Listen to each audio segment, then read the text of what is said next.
Bem-vindos de volta ao canal Resumo dos Filmes. Hoje eu vou contar a história do filme de romance e drama chamado A Outra. Alerta de spoilers a seguir. Em algum lugar do século XVI, o rei da Inglaterra, Henrique VIII, está tendo problemas conjugais com sua esposa, a rainha Catherine de Aragão. Isto se deve aos repetidos fracassos na produção de um herdeiro masculino vivo, pois várias das crianças nasceram mortas e seu único filho sobrevivente é uma menina.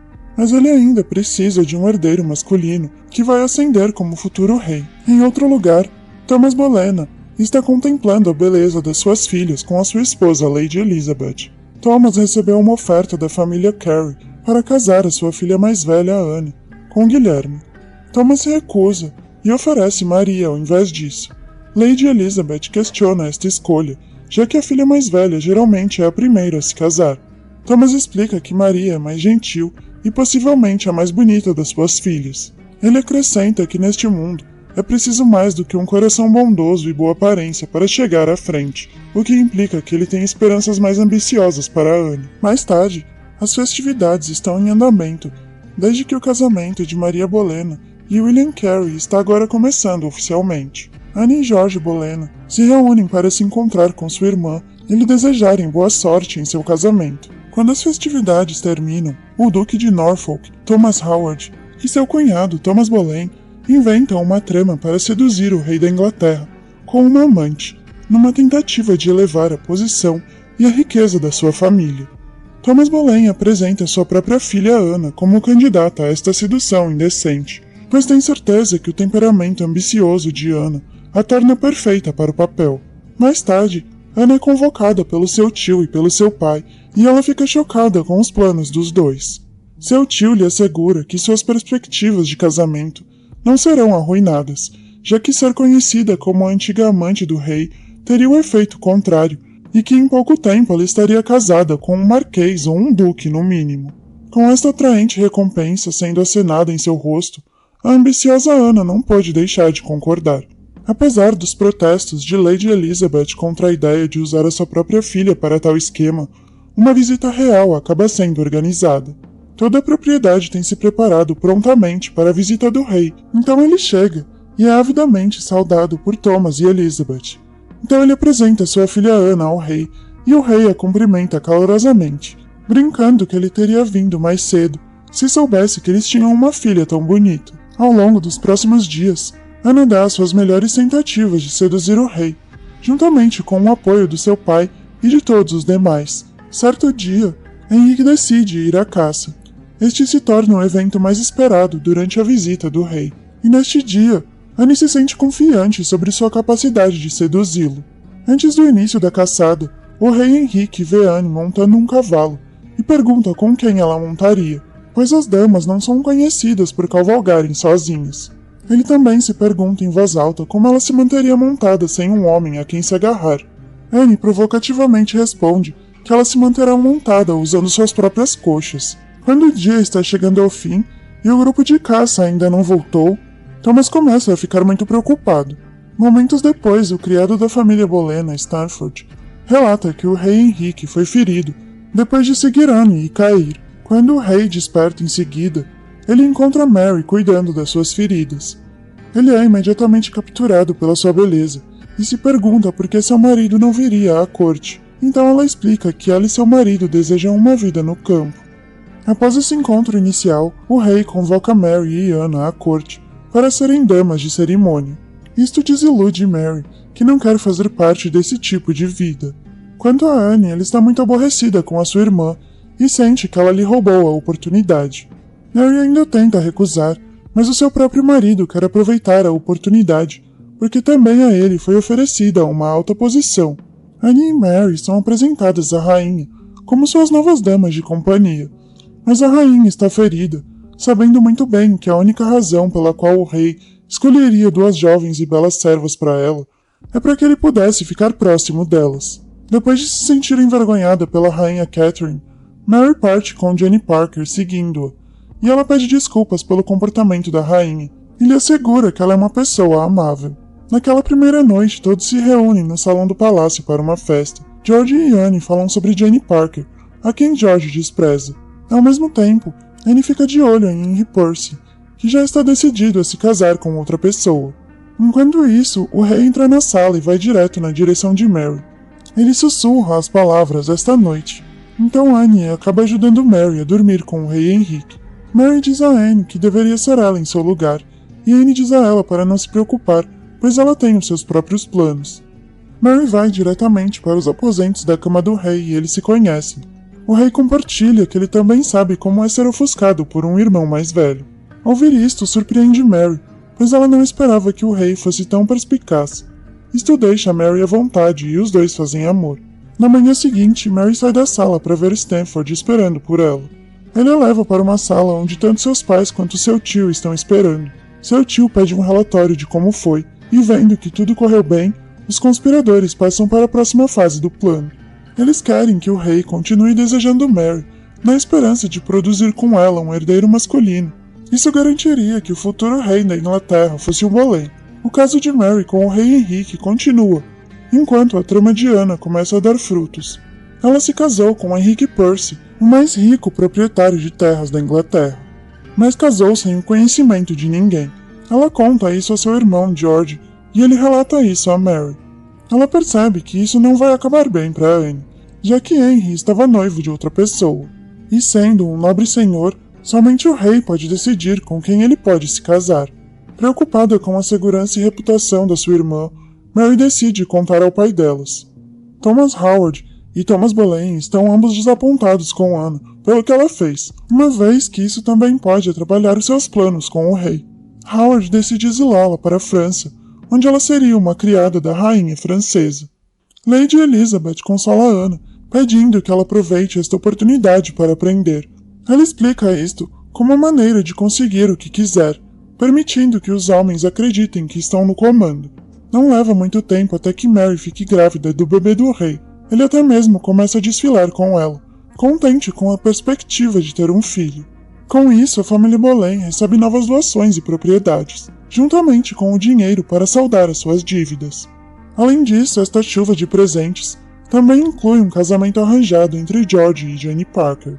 No entanto, George está chateado com isso, porque odeia a Jane. Lady Elizabeth também está chateada e enojada com o destino de seus filhos. Sua filha mais velha foi exilada para um país estrangeiro. Seu filho está sendo forçado a se casar com alguém que ele odeia, enquanto sua filha está desfilando como amante de um rei adúltero. Elizabeth adverte Thomas de que sua ganância e ambição podem levar a família à ruína. Numa tarde, Mary quase aborta. O bebê sobrevive, mas ela é obrigada a ficar na cama até entrar em trabalho de parto. Os dois Thomas começam a se preocupar com isso, porque o rei não poderá mais se deitar com ela até que Mary dê à luz. Isto significa que outras famílias rivais são livres para ir atrás do rei com suas próprias filhas. Como remédio para este problema, eles mandam Anne voltar da França, para servir como a amante temporária do rei, enquanto Mary estiver em trabalho de parto. O que eles não preveem, no entanto, é o caos que eles desencadeariam ao trazer de volta a Anna, que é ainda mais vingativa depois da humilhação que ela havia sofrido. Uma tarde no refeitório do rei, o riso irrompe de uma das mesas. Ele ouve esse tumulto e se pergunta o que foi. Alguém responde que a garota Boleyn está contando uma anedota humorística sobre o rei da França. Isto intriga Henrique, e ele convoca a garota Boleyn para lhe contar a história. Anne está de pé e parte com a multidão para se mover em frente ao rei. Com um ar totalmente diferente sobre ela, Anne consegue captar tanto sua curiosidade quanto a sua atenção. Durante os próximos dias, ele continua a enviar grandes presentes a Anna, todos os quais ela lhe envia de volta. Um dia, ela faz uma visita à sua irmã, grávida e pesada. Anne acusa Mary de lhe roubar o rei e arruinar o seu casamento com Henry Percy. Mary fica chateada por sua irmã ver as coisas desta maneira, mas justamente nesse momento, outro presente vem para Anne, o que deixa Mary muito enciumada. Ela está espantada com a crueldade da sua irmã, dizendo a Anne que sabe muito bem que ela está apaixonada pelo rei. Depois da briga, Anne recebe uma visita do rei em seus aposentos. Ele está com muita raiva, sentindo-se insultado por ela continuar devolvendo seus presentes, e Anne simplesmente responde que esses presentes deveriam ter sido enviados à sua irmã, a mulher que está dando à luz ao seu filho. Então ele tenta convencê-la, mas Anne rejeita os seus avanços, e logo Mary entra em trabalho de parto. e a família Boleyn se reúne para aguardar o nascimento do bebê. O rei Henrique também está presente, enquanto espera ansiosamente na sala ao lado. No entanto, Ana também está lá, então ele tenta convencê-la a estar com ele, apesar do fato de Mary estar na outra sala em trabalho de parto. Ele quer ter certeza de que ela não será traída como o rei tinha feito com a rainha e sua irmã. Então Henrique promete que ele não se deitará mais com a rainha e nem falará com Mary. Antes que Anne seja capaz de responder, o bebê nasce e é um menino. A atenção de Henrique é desviada de Anne, ao saber que ele agora tem um filho. Então Anne finalmente faz a sua jogada. Ela diz a Henry que concorda com o voto de lealdade dele, e incapaz de retirar o que ele havia dito, Henry se afasta de Mary e do seu filho, quebrando efetivamente o coração da mulher que havia acabado de pari-lo. Thomas Howard está enfurecido com as recentes artimanhas de Anne. Com a desordem crescente que se segue, Anne assume o controle e manda Mary de volta para a casa de seus pais. Enquanto isso, o rei fica desesperado para se deitar com Anne, pois ela continua a recusá-lo. Ela quer se livrar da rainha Catherine e pretende negar a Henrique o prazer de dormir com ela, até que ele seja capaz de anular o casamento deles. O plano de Anne está indo como ela pretendia, mas ela nega isso quando questionada pelo rei. Então ele decide perguntar a Mary sobre o assunto, porque sabe que pode confiar na palavra dela. Entretanto, Mary mente e confirma que se trata de uma falsa acusação. Mais tarde, Anne agradece a Mary, que responde que ela só fez isso para que eles pudessem se reconciliar. Foi exatamente isso que aconteceu, e Anne insiste que Mary fique com ela no tribunal, especialmente porque o julgamento está prestes a começar. O tumultuado julgamento da rainha resulta na anulação do casamento dela e do rei. Entretanto, como a Igreja Católica está do lado da rainha, Henrique é forçado a anular o casamento deles, o que Anne tinha meticulosamente o convencido a fazer. Ao rejeitar a Igreja Católica, Henrique teria que romper com Roma, isolando politicamente a Inglaterra. E agora, Anne tem que assegurar que tudo isso valerá a pena quando ela produzir um herdeiro masculino. Enquanto isso, uma Catherine sombria se aproxima do rei e diz a ele que sabe que ele está decidido, mas a sua escolha a entristece. Catherine então pergunta se ele vai realmente destruir o seu casamento, seu país e sua alma diante de Deus por causa de uma menina, só porque ela se nega a fazer as suas vontades. Quando ela não recebe uma resposta, ela lembra que Anne sabe o que está fazendo. O Senhor é um rei, portanto haja como um, diz ela antes de partir. Em seguida, o rei visita Anne em seus aposentos, exigindo que ela se entregue a ele. Ele despedaçou o seu país por ela, mas Anne sustenta que ele deveria agradecê-la, pois agora ele está livre dos grilhões da igreja corrupta e é o chefe da nova igreja da Inglaterra. Henrique a silencia agressivamente, e para fazê-la provar que ela valeu a pena, ele se força a fazer amor com Anne. Ainda assim, Anne se torna a nova rainha da Inglaterra, mas a sua ascensão é ao mesmo tempo oca e miserável. O povo a chama de bruxa, e o rei Henrique não faz nenhuma tentativa de esconder o seu ressentimento em relação a ela. Quanto a Mary, Stanford pede que ela vá embora com ele, mas ele nunca a trairá. Para o desespero de Anne, ela dá à luz a uma menina, a quem dá o nome de Elizabeth, em homenagem à mãe do rei. Com sua primogênita sendo uma menina, e as consequências políticas assombrosas do seu casamento, o rei Henrique começa a flertar com outra mulher. Uma noite, Anne grávida geme de dor, alertando suas servas, mas ela as manda embora e lhe pede para convocar os seus irmãos. Mais tarde, Mary e George entram na sala, com a terrível notícia de que Anne sofreu um aborto. Então ela fica em pânico por causa disso. Mary e George tentam pensar no que devem fazer, mas nenhuma das opções parece viável. Então Anne olha para George, com a ideia de que ele, seu próprio irmão, a engravide.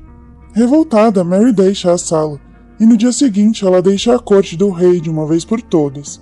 Anne e George vão hesitantemente para a cama, e sem que os dois saibam, Jane Parker está os espionando. George e Anne tentam copular, mas antes mesmo de George tirar a roupa ele desiste, dizendo a Anne que não pode fazer isso. Apesar de ter sido uma ideia desesperada, ela fica aliviada e abraça seu irmão. Infelizmente para os irmãos, Jane não está lá para testemunhar que eles não conseguiram levar a ideia adiante. No dia seguinte, Anne conta ao rei sobre o aborto, mas é tarde demais. A notícia de que ela havia cometido atos incestuosos já havia chegado até ele. Então Anne é levada a julgamento, onde é considerada culpada. Ela e George são mandados para a prisão para sua execução. Mary recebe as notícias e volta imediatamente para o tribunal de Henry. No entanto, George já estava morto quando Mary chegou. Devastada, ela pede a Henry que poupe sua irmã, e ele fica surpreso que Mary esteja arriscando sua vida indo ao tribunal por ela. Então ele ouve o pedido dela. Ele diz que vai cancelar a execução. Com isso, Mary vai visitar Anne em sua sala de prisão, relatando que ela será poupada. Apesar disso, Anne continua preocupada com a sua vida e pede a Mary que cuide de Elizabeth se algo lhe acontecer. Momentos depois, Anne é convocada para o tribunal. Enquanto ela fala com a multidão, ela vê dois homens entregando um pedaço de papel endereçado a Mary. Mary abre a carta do rei Henrique, que diz que só vai poupá-la por causa do seu respeito e afeto por ela, mas a aconselha a nunca mais voltar. A carta também diz que Anne não será poupada, e ao ver o olhar no rosto da sua irmã, Anne compreende imediatamente qual é o seu destino. Então a rainha Bolena se ajoelha e faz as suas últimas orações antes que o carrasco faça seu trabalho. O Sr. Thomas Boleyn morre 2 anos depois, enquanto Thomas Howard é encarcerado. As 3 gerações seguintes da sua família, seu filho, neto e bisneto, também são todos executados por traição.